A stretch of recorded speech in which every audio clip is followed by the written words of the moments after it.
ಎಲ್ಲರಿಗೂ ನಮಸ್ಕಾರ ಸ್ನೇಹಿತರೆ. A star behind the story YouTube ಚಾನೆಲ್ಗೆ ಸ್ವಾಗತ. ನಟ ರಘುವರನ್ ಯಾರು? ಯಾವತ್ತೂ ಮರೆಯಲಾಗದ ನಟ ರಘುವರನ್ ಖಡಕ್ ಧ್ವನಿಗೆ ಅದೆಷ್ಟೋ ಬಾರಿ ಹೀರೋ ಪಾತ್ರಧಾರಿಗಳು ಶೂಟಿಂಗ್ ಸ್ಪಾಟ್ನಲ್ಲಿ ಬೆಚ್ಚಿ ಬಿದ್ದಿರುವುದು ಉಂಟಂತೆ. ನಟ ರಘುವರನ್ ಧ್ವನಿ ಕೇಳಿದ ಅದೆಷ್ಟೋ ನಟಿಯರು ಅವರ ಜೊತೆ ಕ್ಯಾಮರಾ ಮುಂದೆ ನಿಲ್ಲಲು, ಶೂಟಿಂಗ್ನಲ್ಲಿ ಪಾಲ್ಗೊಳ್ಳಲು ಭಯ ಬೀಳುತ್ತಿದ್ದರಂತೆ. ವಿಲನ್ ಎಂದರೆ ಅದು ರಘುವರನ್ ಎಂಬುವಷ್ಟರ ಮಟ್ಟಿಗೆ ಅವರು 80-90ರ ದಶಕದಲ್ಲಿ ಹೆಸರು ಮಾಡಿದ್ದರು. ಅವರು ನಟಿ ರೋಹಿಣಿ ಅವರನ್ನ ಮದುವೆಯಾಗಿದ್ದರು. ತಮಿಳು, ತೆಲುಗು, ಕನ್ನಡ ಹಾಗೂ ಹಿಂದಿ ಚಿತ್ರರಂಗದಲ್ಲಿ ನಟಿಸಿರುವ ನಟ ರಘುವರನ್ ಅವರನ್ನು ಹೆಚ್ಚಾಗಿ ನೆಗೆಟಿವ್ ಪಾತ್ರಗಳೇ ಹುಡುಕಿಕೊಂಡು ಬಂದಿವೆ. ಹೀರೋಗಳ ಎದುರು ವಿಲನ್ ಆಗಿ ನಟ ರಘುವರನ್ ತೆರೆಯ ಮೇಲೆ ಬಂದರೆ ಥಿಯೇಟರ್ನಲ್ಲಿ ಇರುವ ಅದೆಷ್ಟೋ ಚಿಕ್ಕ ಮಕ್ಕಳ ಚಡ್ಡಿ ಒದ್ದೆಯಾಗುತ್ತಿತ್ತು ಎನ್ನುವ ಸಂಗತಿ ಗುಟ್ಟಾಗಿ ಏನು ಉಳಿದಿರಲಿಲ್ಲ.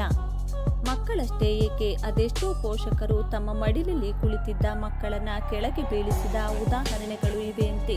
ಅಂತಹ ಖಡಕ್ ಧ್ವನಿಯ ರಘುವರನ್ ಕುಡಿತದ ಚಟಕ್ಕೆ ಬಿದ್ದು ಆರೋಗ್ಯವನ್ನ ತುಂಬಾ ಹಾಳು ಮಾಡಿಕೊಂಡಿದ್ದರಂತೆ. ಅವರನ್ನ ಹತ್ತಿರದಿಂದ ಬಲ್ಲವರು ಹೇಳುವಂತೆ ರಘುವರನ್ ಹೊಟ್ಟೆ ತುಂಬಾ ಕುಡಿಯುತ್ತಿದ್ದರಂತೆ. ಎಷ್ಟೇ ಬುದ್ಧಿ ಹೇಳಿದರೂ ಕೇಳದೆ ತಮ್ಮ ಕುಡಿತದ ಚಟ ಮುಂದುವರಿಸಿದ್ದರು ಎನ್ನಲಾಗಿದೆ.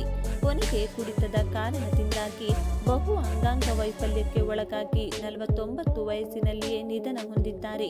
19 ಮಾರ್ಚ್ 2008ರಂದು ನಟ ರಘುವರನ್ ತೀರಿಕೊಂಡರು.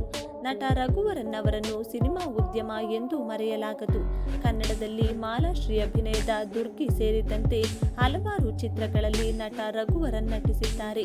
ಮಾಲಾಶ್ರೀ, ದೇವರಾಜ್, ಸಾಯಿ ಕುಮಾರ್, ಅಂಬರೀಶ್ ಹೀಗೆ ಅಂದಿನ ಕಾಲದ ಹಲವು ಹೀರೋ ಹೀರೋಯಿನ್ಗಳ ಜೊತೆ ನಟ ರಘುವರನ್ ತೆರೆಯ ಮೇಲೆ ಮಿಂಚಿದ್ದಾರೆ.